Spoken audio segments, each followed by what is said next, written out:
Dame de beber, temas de espiritualidad, por el padre José María Iraburu.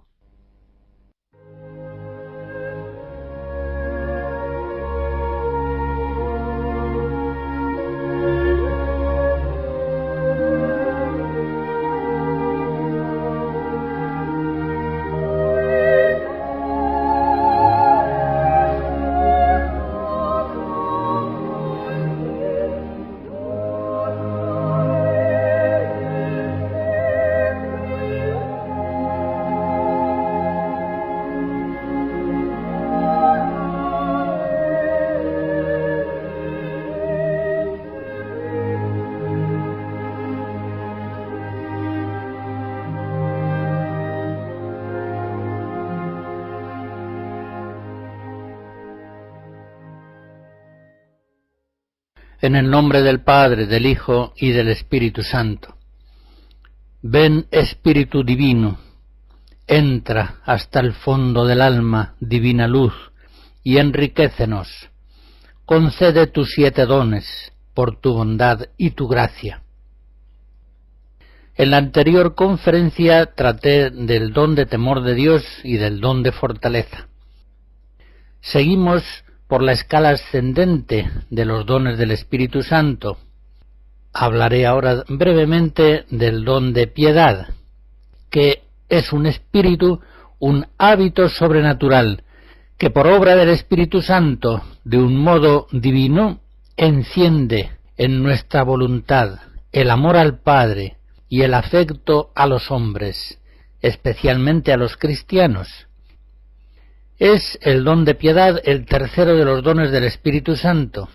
Perfecciona de un modo sobrehumano el ejercicio de la virtud de la justicia y de todas las virtudes derivadas de ella, muy especialmente las virtudes de la religión y de la piedad.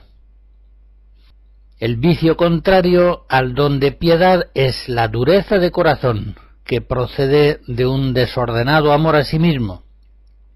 Por el contrario, el don de piedad perfecciona el ejercicio de la caridad, saca al hombre de la cárcel de su propio egoísmo, lo orienta continuamente hacia Dios y hacia los hermanos, con un amor y una solicitud que tienen un modo divino y una perfección, una continuidad sobrehumanas. Escucharemos música gregoriana interpretada por los benedictinos de la abadía de Leyre.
Un poco más detenidamente voy a hablar del cuarto de los dones del Espíritu Santo, el don de consejo.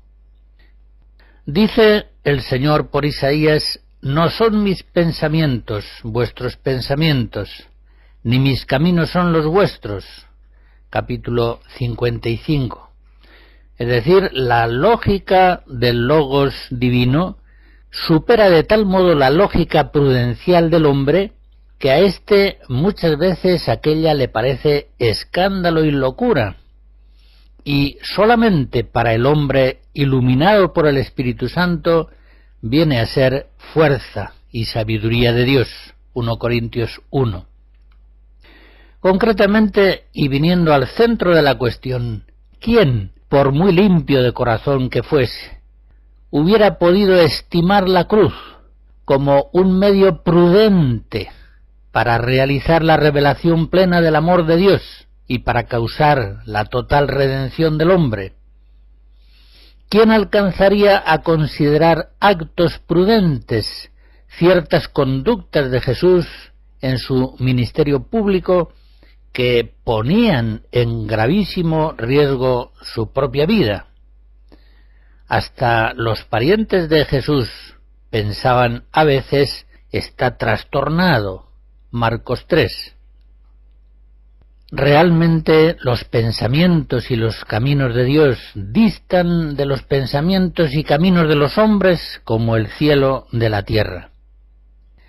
Siendo pues tan inmensa la distancia entre los criterios de Dios y los criterios humanos, se comprende bien que en las páginas de la Biblia, especialmente en los libros sapienciales y en los Salmos, se hallen frecuentes elogios del don de consejo, que hace captar con prontitud y certeza los misteriosos designios divinos en sus aspectos más concretos.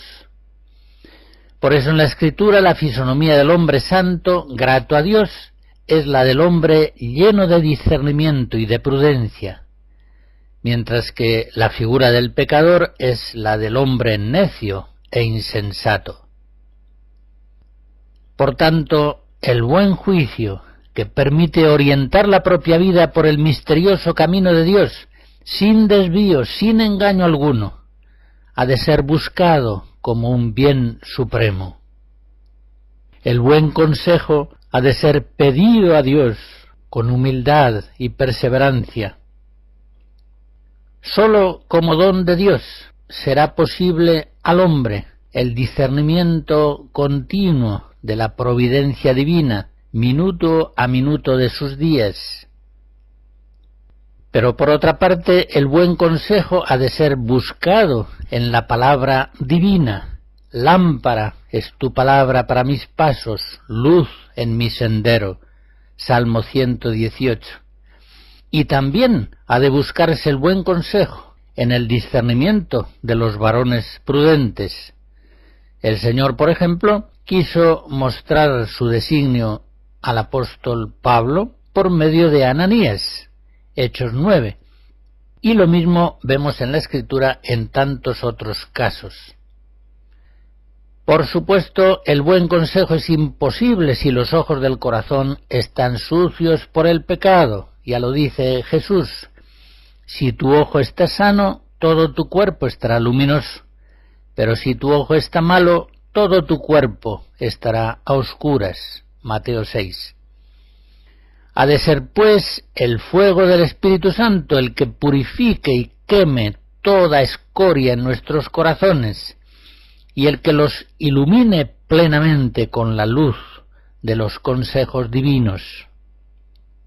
Sólo así, por el don espiritual de consejo, vendrá a ser perfecta la virtud de la prudencia.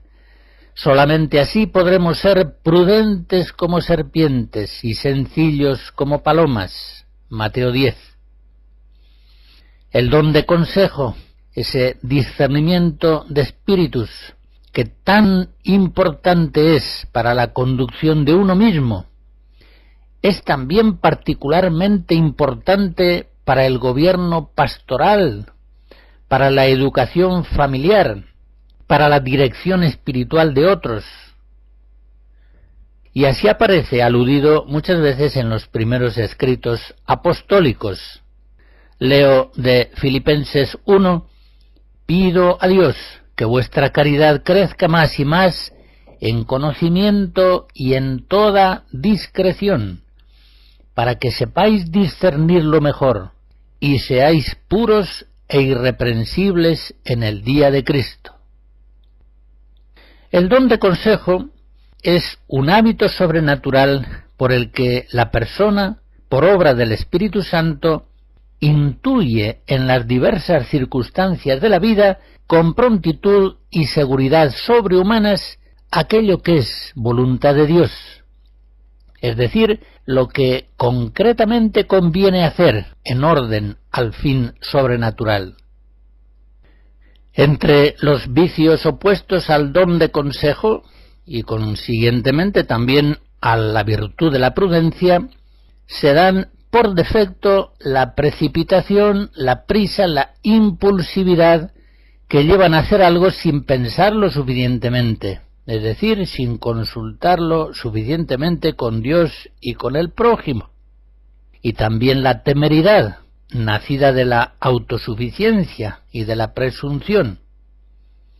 En cambio, por exceso se opone al don de consejo y a la virtud de la prudencia la excesiva lentitud, perezosa o cavilosa, en un temor indebido, pues hay acciones evidentemente que si se demoran en exceso dejan pasar ocasiones favorables y llegan a hacerse en su tardanza imprudentes o simplemente imposibles. Ya sabemos que solamente en los dones del Espíritu Santo hallan la perfección las virtudes, pero esta verdad parece manifestarse con especial evidencia por lo que se refiere a la necesidad del don de consejo, para que la virtud de la prudencia pueda llegar a su perfección. Sin el don de consejo, ¿cómo podrá el hombre, con la rapidez tantas veces exigida por las circunstancias, a veces muy complejas, conocer con seguridad la voluntad providente divina, sabiendo distinguirla de sus propias inclinaciones intelectuales o temperamentales, o de los condicionamientos que le vienen impuestos por el medio familiar, laboral, social en que está viviendo? El hombre, por ejemplo, fuertemente inclinado al estudio y escasamente dotado para las relaciones sociales, ¿podrá dedicar a las personas concretas la atención debida?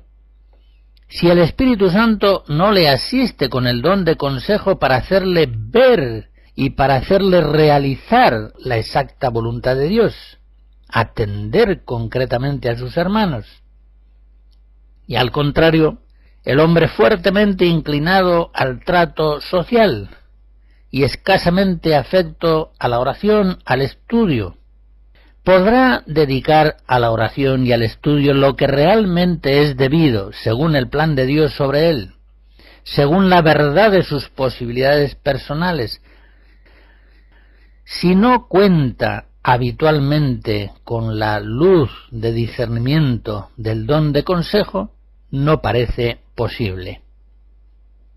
Sin la asistencia asidua del don de consejo, no podrá ser perfecto el ejercicio de la virtud de la prudencia en el cristiano, por buena que sea su intención. La virtud de la prudencia juzga laboriosamente a la luz de la fe aquello que en cada momento conviene hacer, teniendo en cuenta muchos datos y complejas circunstancias. Pero tantas veces, aunque sea de forma inculpable, su discernimiento prudencial se verá condicionado por el temperamento propio, por informaciones inexactas acerca de las circunstancias, y es en todo caso un discernimiento discursivo y lento. Por el contrario, la persona, por el don de consejo, iluminada y movida inmediatamente por el Espíritu Santo, intuye por inspiración divina en cada caso lo que conviene. Lo intuye con rápido y seguro discernimiento, con toda facilidad, sin discurrir o sin apenas discurrir, acierta siempre por inspiración divina. Viene a hacerse, por decirlo así, infalible en el curso de su vida ordinaria, tomando siempre los medios concretos más conducentes al fin sobrenatural que pretende, la perfecta santidad, la perfecta unión con Dios y el bien temporal y eterno de sus hermanos. Pensemos en tantas decisiones concretas que con frecuencia han de ser tomadas en el mismo curso de los acontecimientos y que pueden tener consecuencias graves. Pensemos, por ejemplo, cómo un padre discute con su hija a qué hora debe regresar ella de la fiesta y no se ponen de acuerdo. Sin el don de consejo, ¿cómo podrá discernir el padre si conviene aplicar entonces a su hija una severidad exigente que le conforte en el bien, o si es más prudente una benignidad comprensiva que más tarde le permita en cambio exigirle más en otras cuestiones más importantes? O pensemos en otro caso, la confesión sacramental, el sacramento de la penitencia. Muchas veces el sacerdote se ve en la necesidad de ejercitar discernimientos sobre cuestiones quizá graves con toda rapidez. Dejar la acción en suspenso puede ser a veces prudente, pero en otras ocasiones puede ser imprudente callar o no actuar en el momento.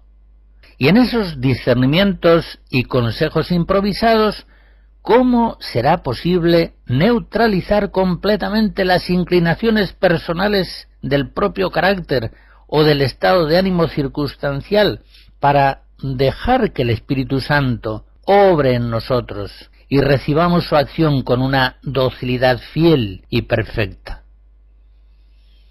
Necesitamos absolutamente el don precioso del consejo para la perfección espiritual, para la perfección de la virtud de la prudencia, que ha de gobernar a su vez todas las virtudes, también el ejercicio concreto de la caridad.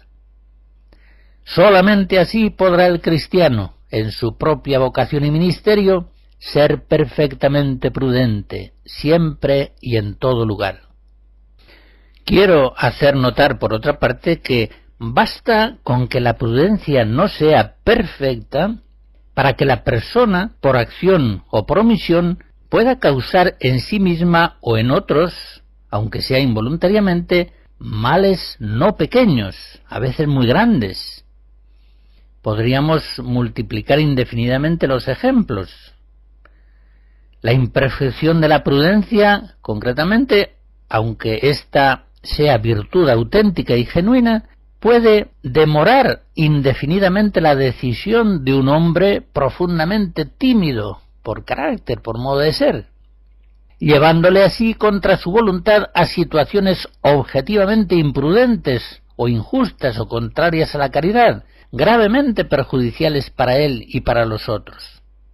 Pero, ¿cómo podrá esa persona superar su indecisión temperamental, su timidez, que tantas trabas pone, aunque sean inculpables, al ejercicio de la prudencia, y que da lugar a tantos discernimientos falsos?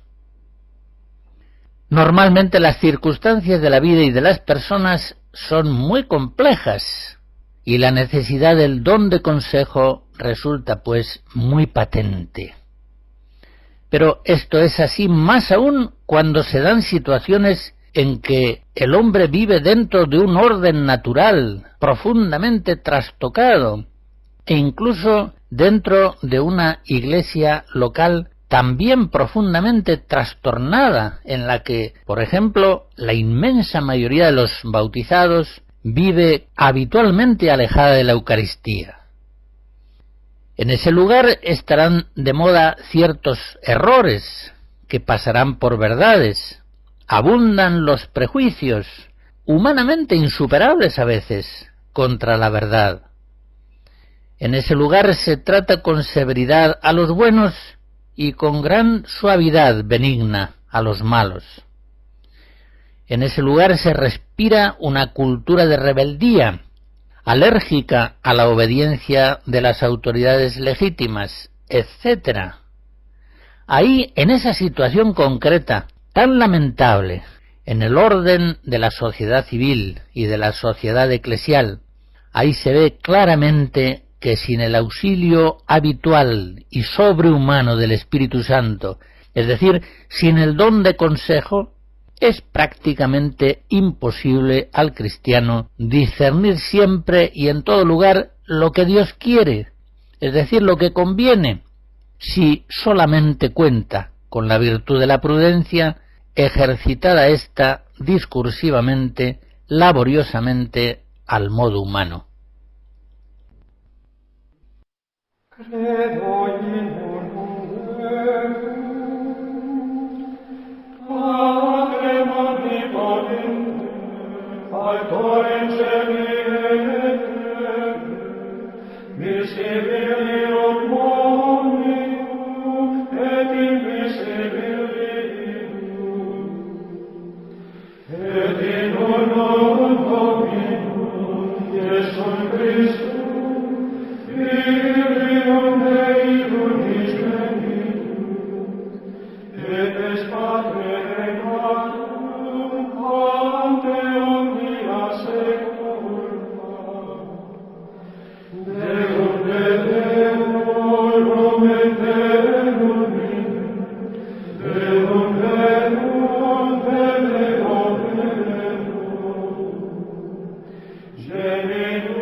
Completaré mi consideración del don de consejo contemplándolo en los santos, en algunos santos.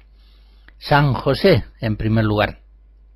El Evangelio nos asegura que José es un varón justo, y eso significa que es un varón prudente, lleno de sabiduría.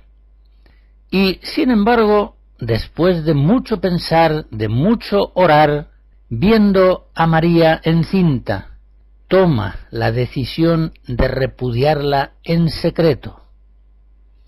Aquí tenemos un hombre de altísima santidad que, tras muchas reflexiones y oraciones, está a punto de cometer un error enorme: repudiar a su esposa María, es decir, alejar de sí a Jesús y a su Santa Madre Virgen. Pues bien, es solamente entonces la acción del Espíritu Santo la que, en este caso por mediación de un ángel mensajero, endereza la conducta de San José por el camino luminoso de la verdadera providencia divina. O vengamos a Jesús. ¿Cómo pudo el alma humana de Cristo considerar prudente la aceptación de la cruz a los 3 años de su vida pública, si no fuera asistida esa alma humana por el don del Espíritu Santo, el don de consejo? ¿Cómo sin el don de consejo hubiera podido discernir en la horrible cruz el designio del Padre bueno y amado? Es por docilidad al Espíritu Divino como Cristo conoce y avanza a la extrema obediencia sacrificial de la cruz. En fin, desde muy antiguo en la historia de la Iglesia, y concretamente en la del monacato primitivo, se codifica la doctrina del discernimiento de espíritus en orden a la perfección evangélica, reconociéndole un valor inmenso. San Atanasio, en la vida de San Antonio que escribe a mediados del siglo III, dice que son necesarias la oración continua y la ascesis para recibir por obra del Espíritu el don del discernimiento de espíritus. Pero tengamos también en cuenta que junto a la oración y la vida ascética, el Espíritu Santo actúa el don de consejo muchas veces con la mediación de varones prudentes, padres, superiores, confesores, directores espirituales, familiares, amigos buenos, aunque algunas veces actúa el don de consejo sin apenas mediación alguna. Lo primero nos muestra que no ha de verse contrariedad alguna entre el impulso exterior de los superiores y la íntima moción del Espíritu Santo, que obra al modo divino por ciertas gracias actuales y por el don habitual de consejo. En este punto suele recordarse el ejemplo de Santa Teresa de Jesús, que, habiendo recibido tantas y tan altísimas luces del Señor, sin embargo, sometía sus asuntos más íntimos, espirituales y personales a los confesores, e incluso en caso de conflicto se atenía más a los confesores que a sus luces interiores. Así lo dice en el libro de la vida, en el capítulo 26. Siempre que el Señor me mandaba una cosa en la oración, si el confesor me decía otra, me tornaba el mismo Señor a decir que le obedeciese. Después su Majestad le volvía para que me lo tornase a mandar. Por eso, cuando el Señor le mandaba algo a Santa Teresa, primero lo consultaba al confesor, sin decirle que el Señor se lo había mandado, y sólo actuaba si el confesor lo aprobaba. Era esta su norma en todo, también en los negocios exteriores, pues como dice en el libro de la vida, capítulo 36, no hacía cosa que no fuese con parecer de letrados. Pues bien, esto que estamos diciendo no va en contra del don de consejo, sino simplemente aquella persona en la que el Espíritu Santo obra de modo habitual el don de consejo, es una persona prudentemente movida a consultar a sus superiores, a no tomar sola decisiones que prudentemente deben ser sujetadas a la consulta o incluso a la obediencia. Otros casos pueden darse en la vida espiritual, como el de Santa Teresa del Niño Jesús, en los que apenas hay una consulta, una dirección espiritual. Santa Teresita prácticamente no tuvo director espiritual, no tuvo más director espiritual que el Espíritu Santo. Pero como ella misma dice, el Espíritu Santo siempre la guiaba. Lo dice así: Jesús no quiere darme nunca provisiones. Me alimenta instante por instante con un manjar recién hecho. Lo encuentro en mí sin saber cómo ni de dónde viene.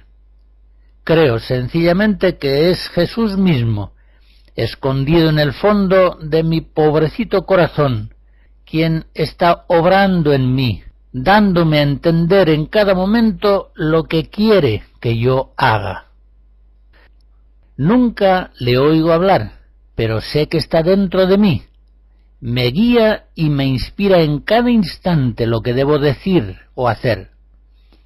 Justamente en el momento que las necesito, no antes, me hallo en posesión de luces de cuya existencia ni siquiera habría sospechado. Y no es precisamente en la oración donde se me comunican abundantemente tales ilustraciones. Las más de las veces es en medio de las ocupaciones del día. En fin, el don de consejo, como es obvio, sirve para orientar con sobrehumana prudencia, sea la conducta propia o sea la de aquellos otros que han sido confiados por la providencia divina a nuestra dirección. La virtud de la prudencia halla así en el don de consejo una atmósfera, un modo divino, que le permite discernir la verdad y el bien por obra del Espíritu Santo, siempre y en todo lugar, con toda seguridad y rapidez, con una certeza de modalidad divina. ¿Cómo nos dispondremos a recibir el don de consejo? Evidentemente que lo primero es ejercitarse en la virtud de la prudencia.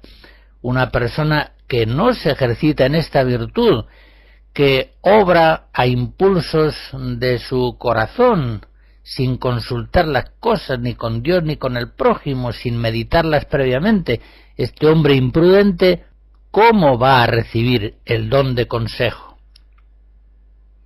El don de consejo es dado por el Espíritu Santo a aquellas personas que, bajo la acción de su gracia, se han ejercitado largamente en la virtud de la prudencia.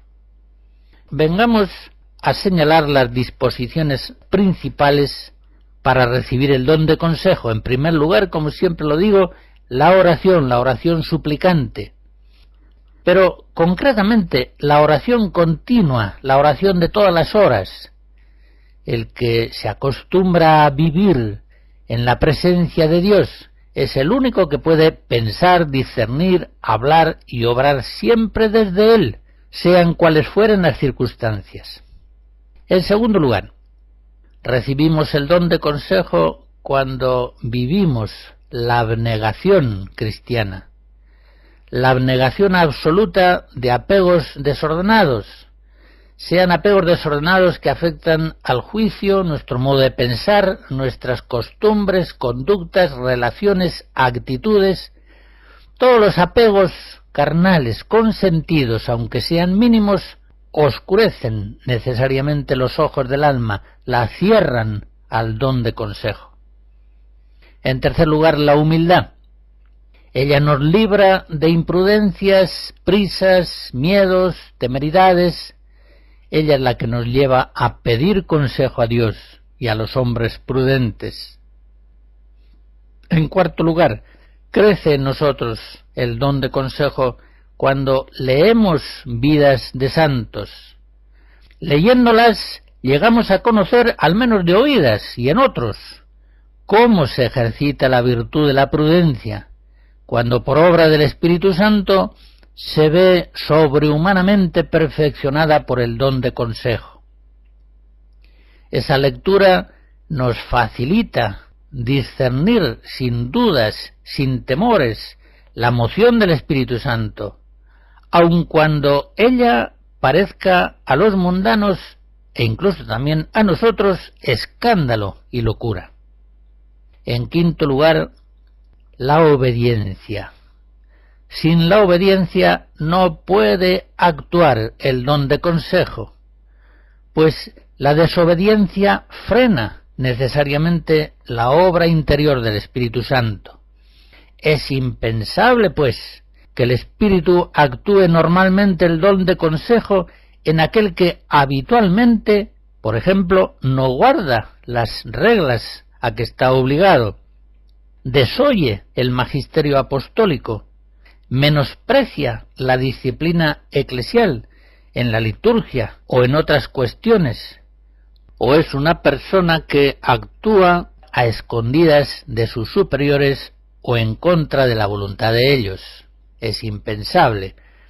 El don de consejo se ejercita en el ámbito luminoso y humilde de la obediencia.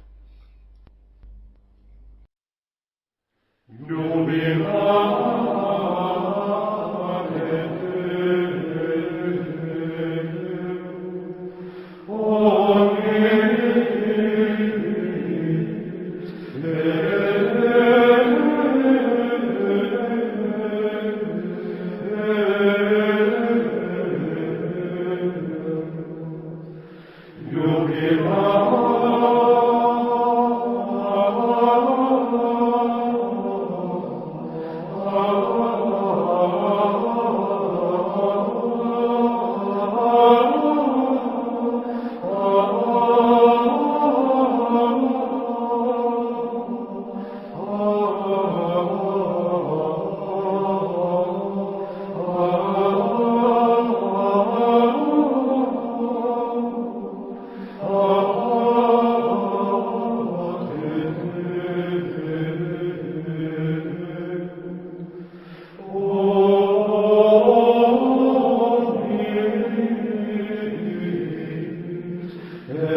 Vengamos ahora al maravilloso don de ciencia.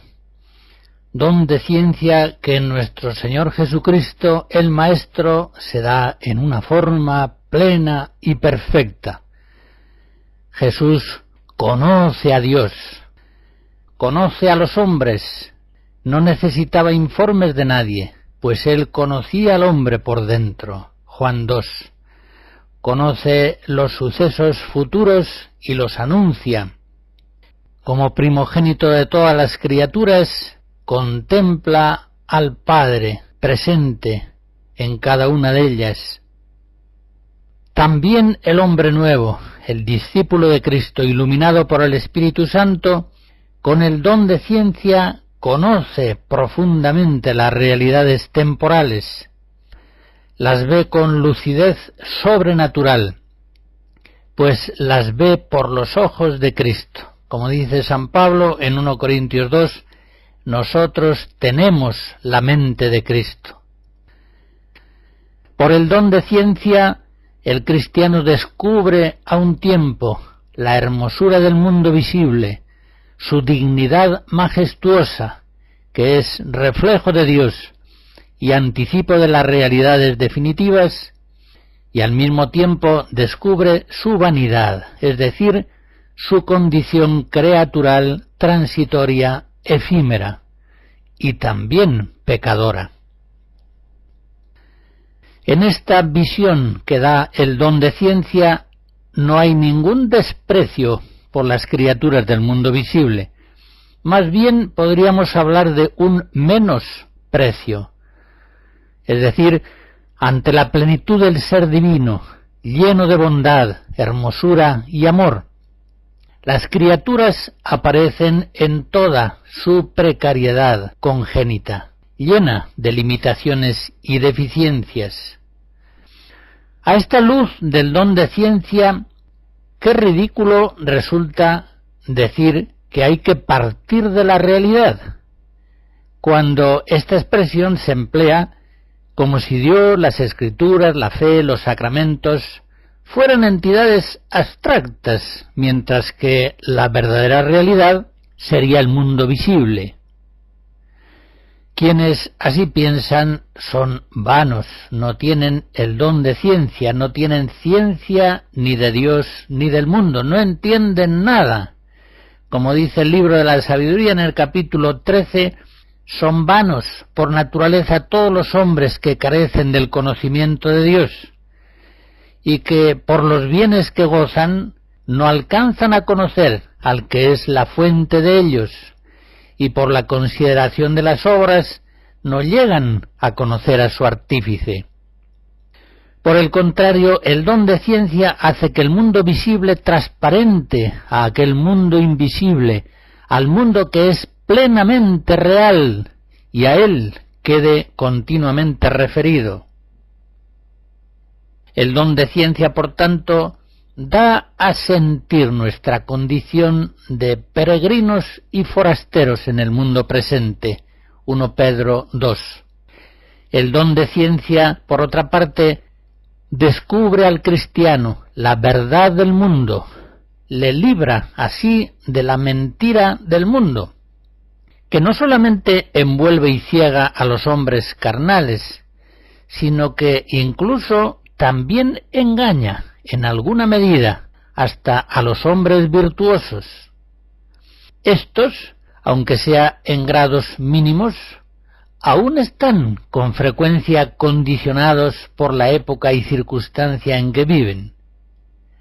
Solamente el don de ciencia, perfeccionando el ejercicio de la virtud de la fe y de la prudencia, por obra del Espíritu Santo, da al cristiano una facilidad simple y segura para conocer de verdad el mundo presente y para reconocer todas sus mentiras.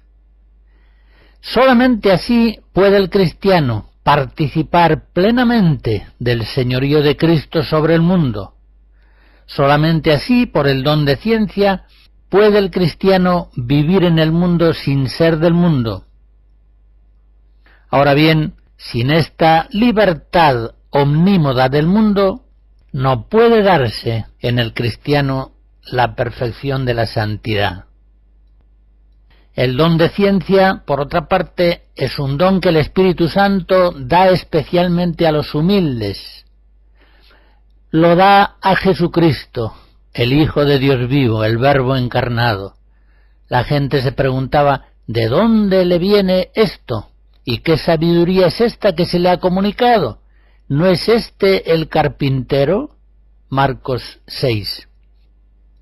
El don de ciencia lo da el Espíritu Santo a los pequeños. Jesús lo reconoce gozosamente.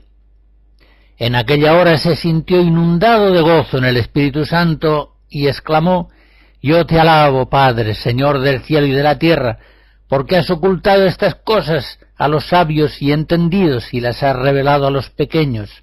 Sí, Padre, porque así lo has querido». El don de ciencia es un hábito sobrenatural infundido por Dios con la gracia santificante en el entendimiento del hombre, para que por obra del Espíritu Santo juzgue rectamente, con lucidez sobrenatural, acerca de todas las cosas creadas, refiriéndolas siempre a su fin sobrenatural. De este modo, el don de ciencia trae consigo a un tiempo dos efectos que no son opuestos sino complementarios. De un lado, produce una dignificación suprema de la vida presente, pues las criaturas se hacen ventanas abiertas a la contemplación de Dios, y todos los acontecimientos y acciones de este mundo, con frecuencia tan contingentes, tan precarios, oscuros, triviales, se revelan como causas productoras de efectos eternos. Y de otro lado, al mismo tiempo, el don de ciencia muestra la vanidad del ser de todas las criaturas y de todas sus vicisitudes temporales, comparadas con la plenitud del ser de Dios y con la vida eterna. Todos los santos cristianos, por supuesto, han poseído en plenitud el don de ciencia. Unas veces eran hombres cultos, otras veces sencillos y letrados, pero todos estaban llenos de la ciencia del Espíritu Santo para ver en el mundo visible la revelación de Dios. De San Francisco de Asís, su biógrafo Tomás de Celano dice que aquel que es la fuente de toda bondad, aquel que será todo en todas las cosas, se comunicaba a nuestro santo también en todas las cosas. Y San Juan de la Cruz, a un tiempo místico y poeta, halla palabras para expresar estas maravillas que da a conocer el don de ciencia. Y así en el Cántico 5.1 dice que el alma comienza a caminar por la consideración y conocimiento de las criaturas al conocimiento de su amado, creador de ellas, porque después del ejercicio del conocimiento propio, esta consideración de las criaturas es la primera en este camino espiritual. El don de ciencia da a conocer la belleza fascinante de las criaturas y muy especialmente la belleza del alma humana que está en la gracia divina. Santa Catalina de Siena le decía a su director espiritual, el beato Raimundo de Capua: «Padre mío, si viera usted el encanto de un alma racional, no dudo en absoluto que daría 100 veces la vida por la salud de esa alma, pues en este mundo no hay nada que pueda igualar tanta belleza». Y lo mismo decía Santa Teresa de Jesús en Las Primeras Moradas 1.1. «El alma del justo es un paraíso, donde dice el Señor que tiene sus deleites. No hallo yo cosa con que comparar la gran hermosura de un alma». El don de ciencia, en fin, mostrando la verdad del mundo a la luz de la presencia gloriosa de Dios, desengaña al hombre espiritual de todas las fascinaciones y mentiras con que el mundo engaña a los hombres mundanos. Santa Teresa de Jesús, concretamente por el don de ciencia, capta con especial lucidez ese engaño general en que viven los hombres. Ella lo ve todo al revés de como lo ven los mundanos, o de como ella lo veía antes. Y por eso se dolía al pensar en su vida antigua. En el libro de la vida, capítulo 20, refiriéndose a su vida pasada, dice: «Ve que es grandísima mentira y que todos andamos en ella. Ríese de sí, ríese del tiempo en que tenían algo los dineros y la codicia de ellos». Y sigue diciendo en el capítulo 21, «No hay ya quien viva, viendo por vista de ojos el gran engaño en que andamos y la ceguedad que traemos. Oh, ¿qué es un alma que se ve aquí, haber de tornar a tratar con todos, a mirar y ver esta farsa de esta vida tan mal concertada?» Simultáneamente, el don de ciencia da al alma una gran lucidez y señorío sobre todo lo creado. Lo describe Santa Teresa en la vida, capítulo 38. Esto es un gran señorío para el alma, tan grande que no sé si lo entenderá sino quien lo posee. Porque es el propio y natural deshacimiento, porque es ya sin trabajo nuestro. Todo lo hace Dios. Claro, se trata de un don del Espíritu Santo, un don de ciencia. Todo lo hace Dios, que muestra su majestad estas verdades de tal manera que quedan tan impresas que se ve claro que no lo pudiéramos por nosotros de aquella manera en tan breve tiempo adquirir. El don de ciencia muestra el horror del pecado, su vanidad absoluta, su repugnancia abismal. Escribe Santa Teresa en el capítulo 40 de la vida: «¿Sabes?», dice el Señor a Teresa, «¿sabes qué es amarme con verdad? Entender que todo es mentira lo que no es agradable a mí. Con claridad verás esto que ahora no entiendes en lo que aprovecha a tu alma». Y así lo he visto, sea el Señor alabado, que desde entonces tanta vanidad y mentira me parece lo que yo no veo guiado al servicio de Dios, que no sabría decirlo como lo entiendo, y me da lástima los que veo con la oscuridad que están en esta verdad. El alma de Santa Teresa ha sido despertada a la lucidez por el don de ciencia, y así en ese mismo capítulo 40 de la vida escribe: «El Señor me ha dado una manera de sueño en la vida que casi siempre me parece estoy soñando lo que veo. Ni contento ni pena que sea mucha no la veo en mí.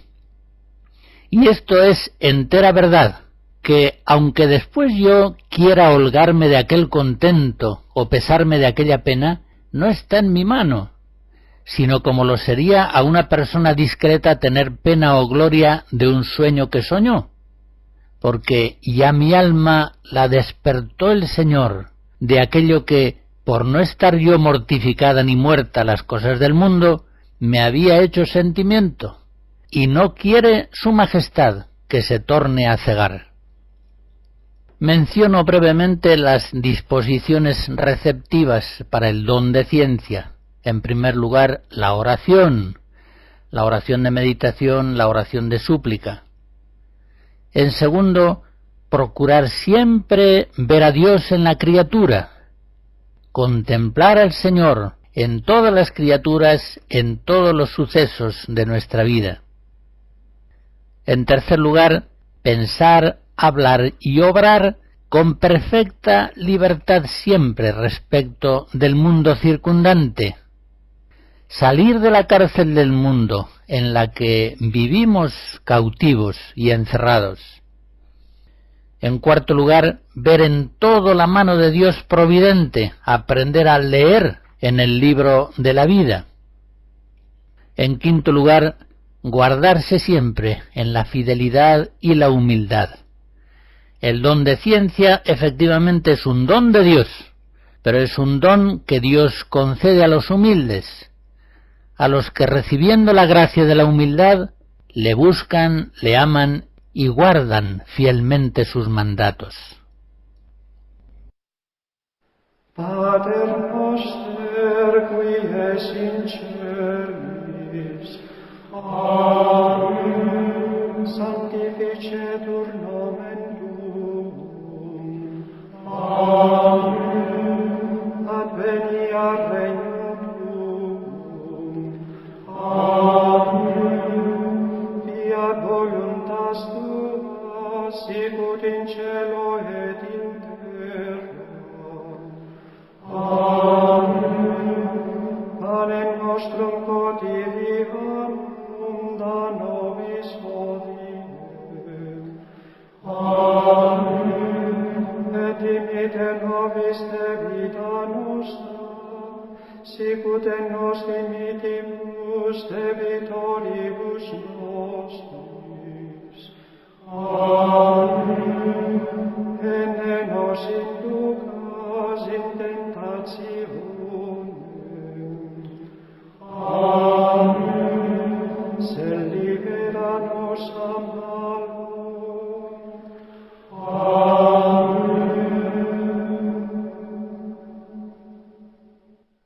La bendición de Dios Todopoderoso, Padre, Hijo y Espíritu Santo, descienda sobre ustedes y les guarde siempre. Amén.